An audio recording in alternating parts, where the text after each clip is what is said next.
Olá, amigos e irmãos, graça e paz do Senhor sobre a vida de cada um de vocês, passando aqui nesta manhã de segunda-feira. É uma segunda-feira com 31 graus de temperatura. Hoje é 10 de fevereiro de 2025.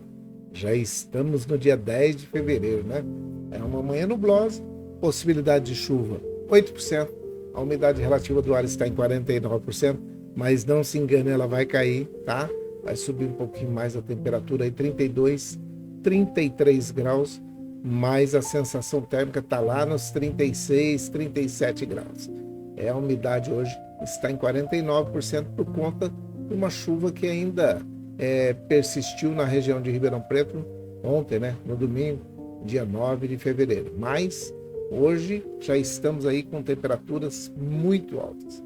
Então, é o verão brasileiro, no norte do estado de São Paulo, região sudeste do Brasil, é Ribeirão Preto. Nós estamos vivendo aqui, o verão brasileiro. Passando para poder dar três alertas que eu vou falar para você aqui que são essenciais. O primeiro é cuidar da sua casa para que não tenha os escorpiões perto de você, tá? Hoje eu fiz uma imagem só e ela vai ficar transitando aí, então presta atenção. Escorpiões, problemas dentro de casa. Fazer exercício entre 10 e 16 horas ao ar livre, problemas também. Problemas do quê? Insolação, desidratação. Agora tem um outro problema que voa. É o mosquito Aedes aegypti. Esse mosquito, a fêmea desse mosquito, ela transmite a dengue, a zika e a chikungunya. E aí a dengue, quando for hemorrágica, ela pode te levar a óbito. Pode te levar para o cemitério. Então, aonde quer que você esteja, cuide da sua casa, cuide aí para que você não tenha nenhum criadouro, nem do mosquito Aedes aegypti, nem dos escorpiões. E evite fazer exercícios ao ar livre entre 10 e 16 horas. Olha aí que maravilha.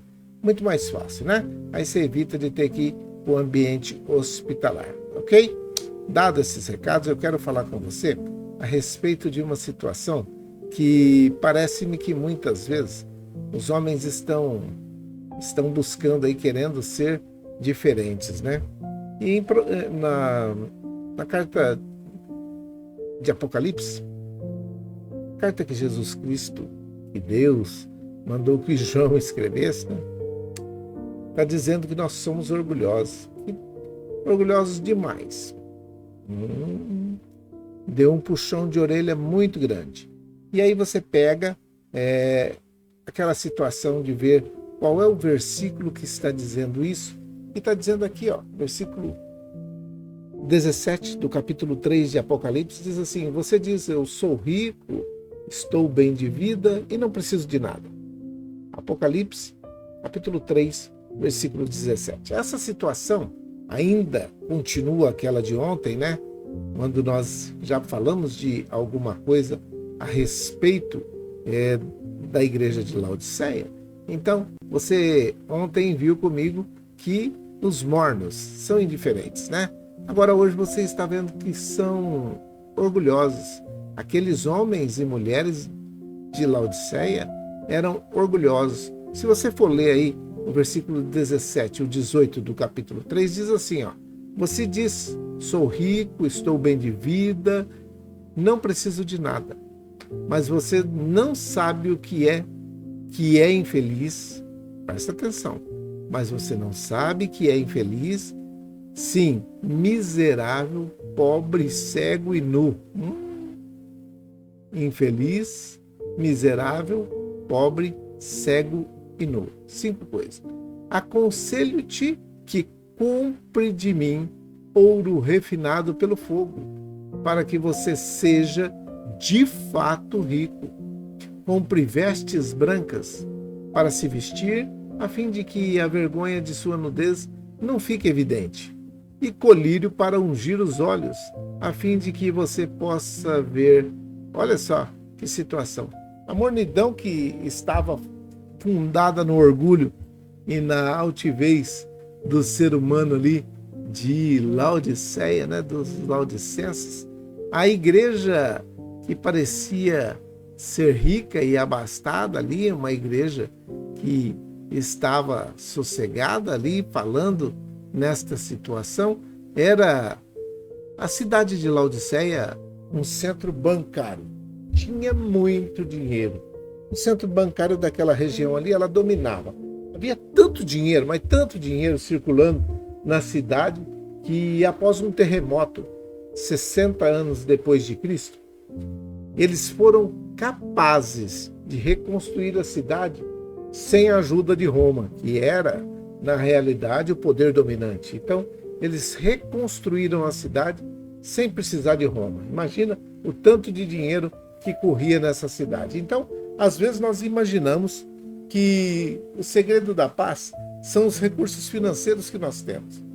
Centramos os nossos esforços e nas buscas para que você consiga bens materiais. Isso não é pecado não, tá? Não é pecado ter bens materiais na vida. O problema é quando você coloca esse conceito de sucesso acima de Deus. E aí você passa a confiar nesses bens, naquilo que você tem na conta bancária. Dá para entender? Autossuficiência.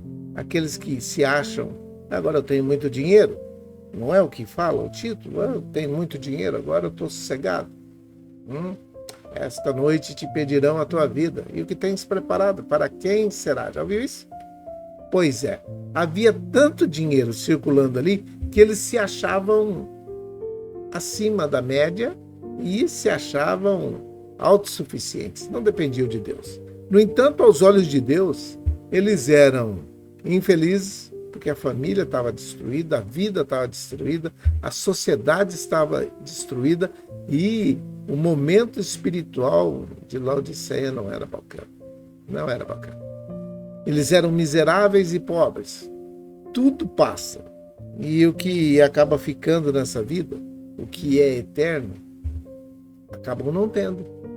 Porque estão confiados naquilo que é passageiro, naquilo que está aqui, né? Naquilo que é do aqui e agora, que é palpável, que pode se pegar e pode se manipular. Então, miserável e pobre. Mas o valor que eles tinham, ou que estavam dando às coisas passageiras, era muito maior do que eles davam às coisas eternas. Que perigo, não? Quem sabe hoje também é essa situação que nós estamos vivendo. Quem sabe você tem muito dinheiro, ou quem sabe não tem dinheiro. Quem sabe você tem uma situação muito favorável e fala assim, para que eu vou querer mexer com Deus? Para que eu vou querer mexer com servir ao Senhor? Porque na realidade, ser infeliz, ser miserável, ser pobre, pode levar também para uma eternidade complicada. E esse infeliz, miserável e pobre que está falando, não é somente daqueles que não têm dinheiro, é daqueles que têm muito dinheiro, mas confiam somente no dinheiro e acabam não confiando em Deus. E eu quero falar de novo, hein? Não é pecado ser rico. Pecado é deixar que a riqueza tome o trono do coração. Às vezes nós deixamos que essas situações, esse poder aquisitivo e essa sustentação que nós temos naquilo que é palpável agora, imediato, passam a tomar conta daquilo que é eterno. Então isso não pode. Presta atenção, que a outra coisa que ele falou é que era cego. Mas ali, a Laodiceia, tem uma ironia nessa situação aí. Eles eram um grande centro produtor, aquele centro que produz produtos medicinais. E eles eram um centro medicinal muito respeitado. E eles até exportavam colírio. Olha só que situação. Como é que pode agora falar que aqueles que exportavam aquele colírio, que era um unguento para os olhos, precisam de um guia porque são cegos? Esse colírio que vocês têm de nada pode fazer, vocês são cegos. Ele estava dizendo de cegos espiritualmente falando. Essa situação acontece muitas vezes nesse momento. Mas aos olhos de Deus, mesmo tendo esse tanto de colírio aí, eles estavam cegos. Eles não enxergavam o seu próprio coração. Sabe aquele negócio? Coração, a terra insondável. E parece-me que eles não estavam conseguindo sondar esse coração. o pecado e o vazio espiritual que estava gerando só ter aqueles bens, aquele dinheiro, aquele poderio, e a miséria que estava diante dos olhos deles, eles não enxergavam, mas Deus tem tudo muito patente. Então fica aqui. A distância que a gente tem de Deus deixa com que Ele fique do lado de fora de todas as nossas atitudes, se nós colocarmos outras coisas no lugar dele. Percebe? Que vai se ocupando uma lacuna e ele vai ficando distanciado e Deus já fica automaticamente fora ou do lado de fora das nossas vidas. Então ele era infeliz, miserável, pobre, cego, e aí vem para aquela situação nu. Outra vez, uma outra ironia nessa situação, neste capítulo 3, no versículo 17 e 18 aí. Que eles eram um centro industrial de roupas, percebe?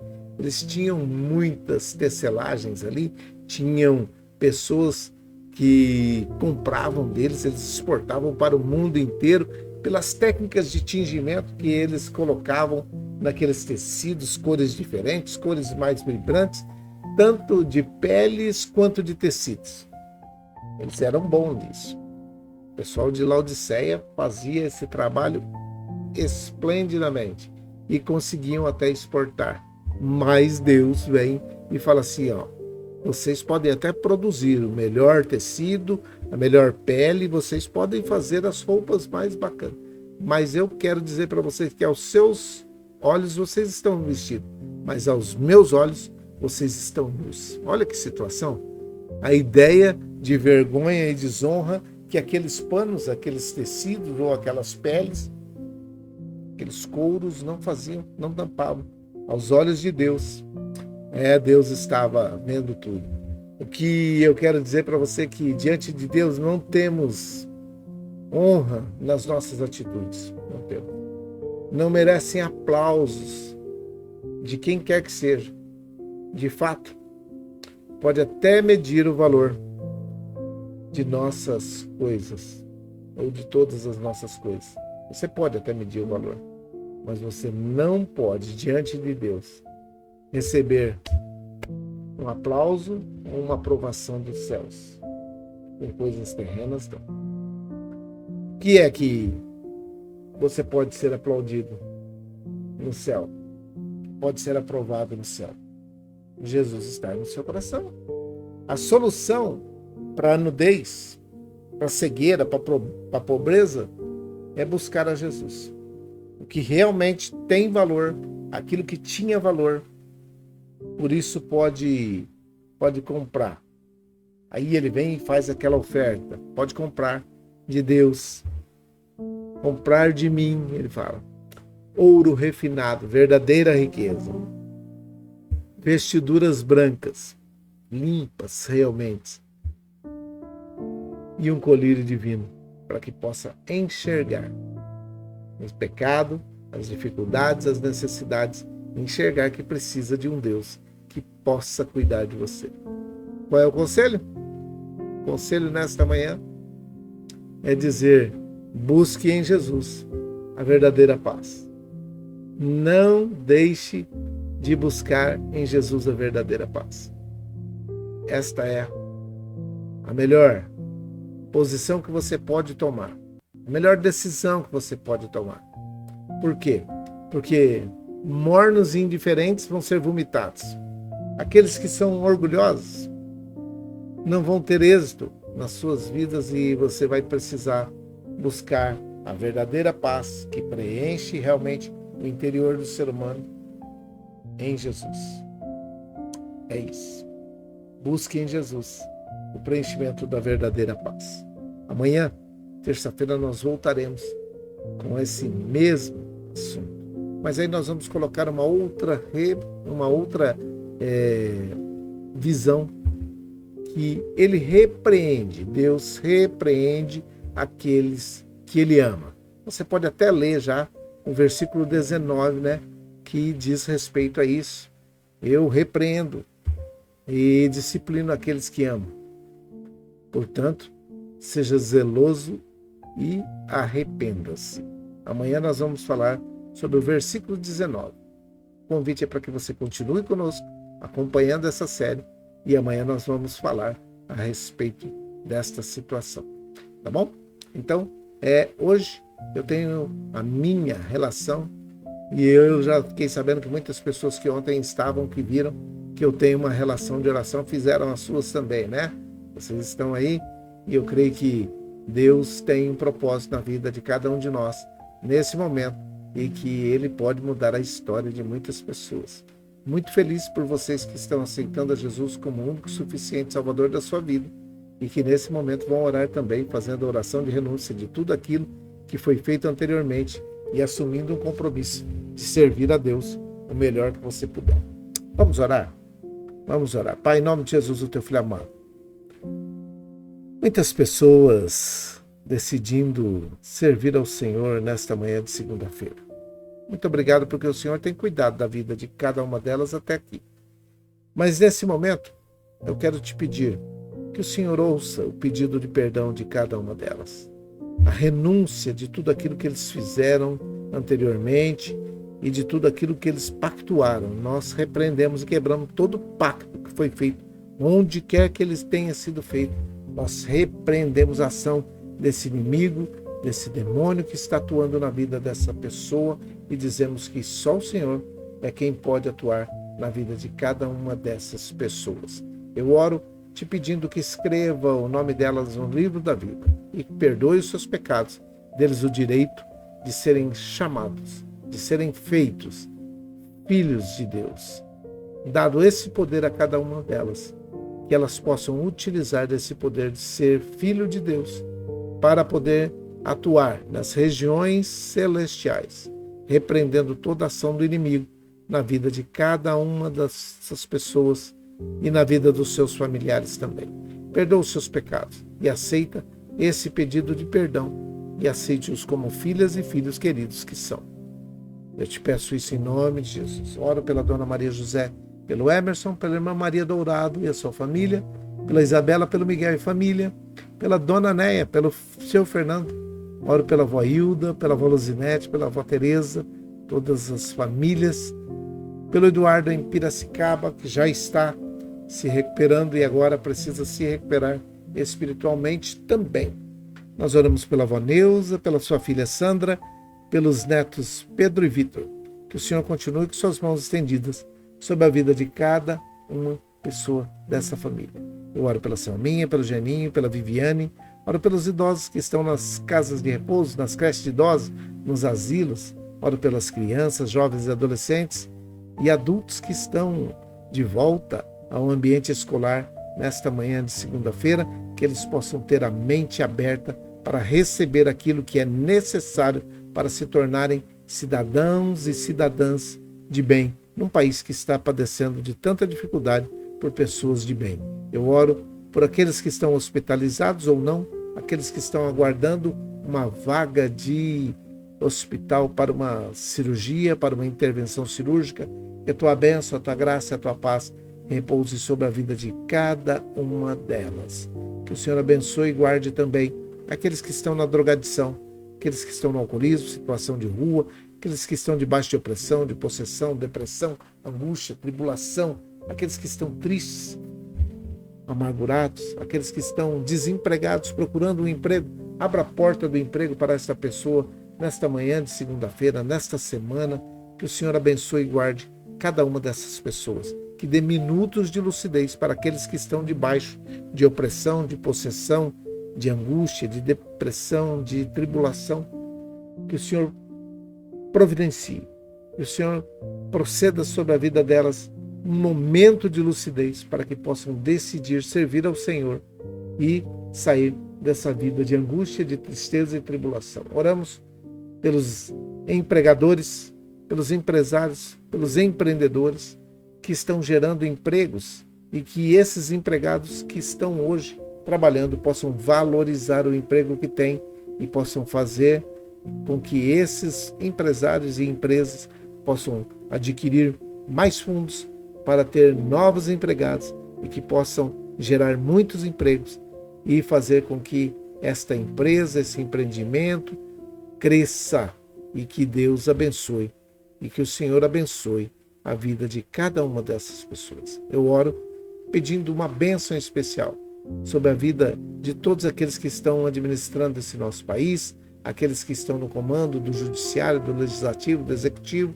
aqueles que estão no comando de todos os poderes a nível estadual, federal, municipal, onde quer que tenha um representante da população, que eles possam fazer esta representação com equidade, com sabedoria e que possam ter discernimento daquilo que é melhor para a população. Nós oramos para que o Senhor dê prosperidade ao Brasil, ao estado de São Paulo, Ribeirão Preto em especial. Nós oramos agradecidos por tudo aquilo que o Senhor tem feito. É a minha oração, é a nossa oração. Com perdão dos nossos pecados, em nome de Jesus, o teu Filho amado. Amém e amém. Que o Senhor te abençoe e te guarde. Que o Senhor faça resplandecer o seu rosto sobre ti, tenha misericórdia de ti. Que o Senhor sobre ti levante o seu rosto, te dê a paz. Um grande abraço a todos vocês. Fiquem em paz, fiquem com Deus. E havendo possibilidade, nós voltamos após o almoço para aquele bate-papo da semana, para consagrar a semana ao Senhor, para que o mês de fevereiro continue sendo um mês abençoado, repleto de grandes e boas notícias, que a bênção do Senhor se chegue aos seus ouvidos pelos meios mais possíveis e prováveis e que tudo aquilo que o Senhor planejou para a sua vida esteja em conformidade com aquilo que você está pedindo e que Ele possa fazer na sua vida, na nossa vida, na minha vida também, aquilo que é necessário para servirmos cada dia melhor ao Senhor, tá bom? Um grande abraço a todos vocês, fiquem em paz, fiquem com Deus e até mais tarde. Deus abençoe. Grande abraço.